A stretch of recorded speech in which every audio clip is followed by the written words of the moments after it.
Hello, everybody. I want to talk, maybe a little more on the emotional level than the rational level. We've been discussing a lot of, if you've been following the other videos, a lot of things that involve perhaps rational explanation or reasoning. And I want to talk about the whole teaching of Buddha nature and the encouragement it provides. As Westerners, practicing Dharma, it's not easy. And I think what's not easy, it's not the techniques, it's not the theory. I mean, we're all intellectual, we're used to intellectual study, and so on. But what's difficult is just sticking to it. I find in my own practice that, I have periods of intense practice, periods of lesser practice. But the policy has always been never give up. At times you can be a turtle, go very slowly, kind of taking a break from the intensity. Then at times, when you're inspired, you can do, blocks of practice or retreat. But never sort of completely cool the engines off, because, restarting is so difficult, you may tend to drop out, frankly. So in any case, let's talk about first what the teaching of Buddha nature is, and then maybe in a somewhat evangelical vein, I want to present to you that you have what it takes to become enlightened. But the term enlightened is, it is inherent in your very being, and it's no way that you're not entitled to have that fruition from your practice, if you apply the practice.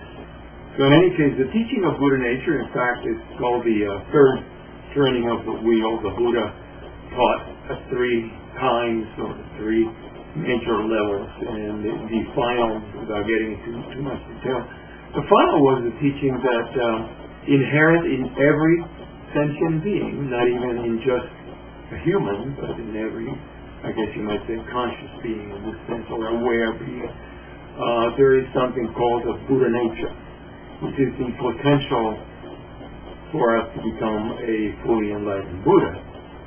So, Sozo Rinpoche likes to say, your Buddha nature is as good as any Buddha's Buddha nature, which is kind of a cute and accurate saying.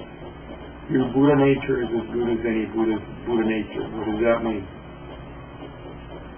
Well, in the case of the Buddhas, of course, both born Buddhas or developed Buddhas, like say Milarepa, who's fully human, and initially had some very negative karma to overcome. These individuals have cleared up the obscurations, the obscurities, the blockages to this nature. But even in the most ignorant, the most confused individual, there is the core of Buddhahood, potential Buddhahood. Now, don't get all excited. Don't let it go to your head. You hear things like, you're already a fully enlightened Buddha, why do you need to practice? Well, be very careful, because most of us, 99.999% of us, are potential, or have been potential Buddhas, not fully enlightened Buddhas. So we don't need to kid ourselves about that. I know a number of us, we fluctuate between grandiosity and low self-esteem.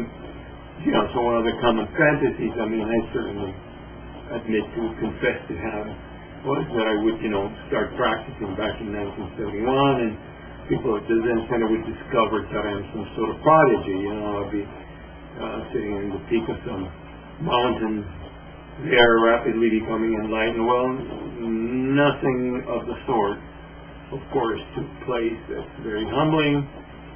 It takes quite a while, but like I said, never giving up. Slowly, one gets there. So, there's the reality of enlightenment.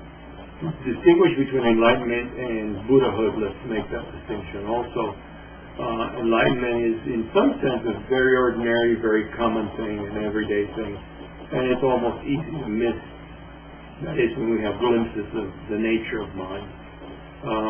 Buddhahood, of course, is said to be the full fruition of enlightened mind.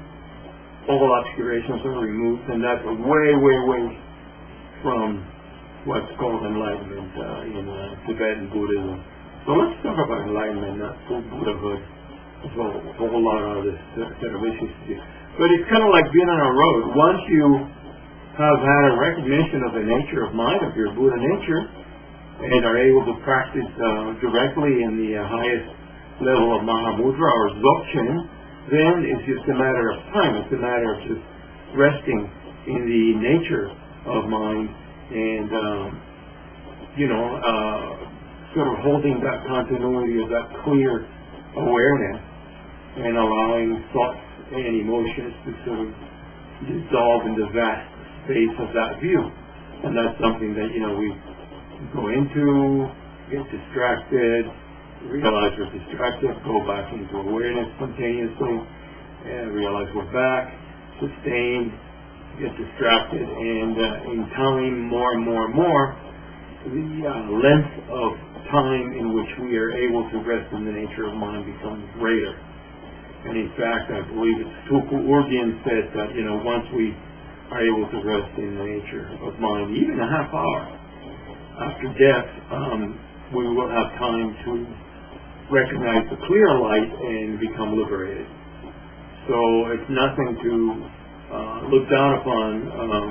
We're initially in this state seconds or minutes, and of course, the great masters can rest in the nature hours, days, weeks. So again, not to get overly ambitious and discouraged, but to say the nature of mind, this clear awareness, it's not a myth, it's not a little story about where you go after you die. I mean, those are good, but this is an actual thing that's real. It's real. It can be experienced. Hundreds of thousands of folks have experienced it. I can personally attest to you, the masters are not lying, and that just a common ordinary person can reach this level. And from then on, like we say, it's the practice of Dzogchen, of allowing the resting in nature.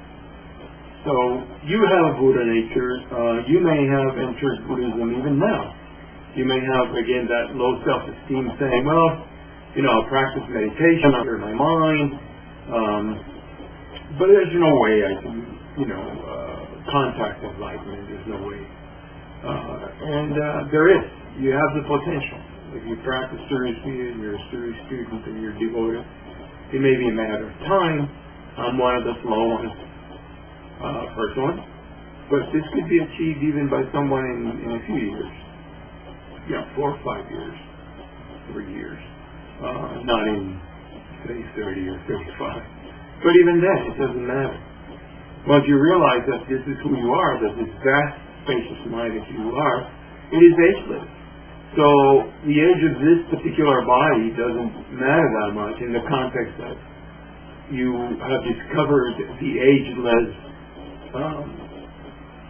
undying aspect of who you are, truly who you are. This clear, pristine awareness that can be aware of itself, not engaging in grasping or disturbing emotions, that you can allow disturbing emotions into where they dissolve into the vast space again of this openness, who you are. So again, I'm saying it to encourage you. The goal of the Dharma is not a myth. It's not a story. It's not a nice little story about a Buddha that sat in some tree. The point is, you are the Buddha. You may be the Buddha now before enlightenment, as the Buddha was before enlightenment.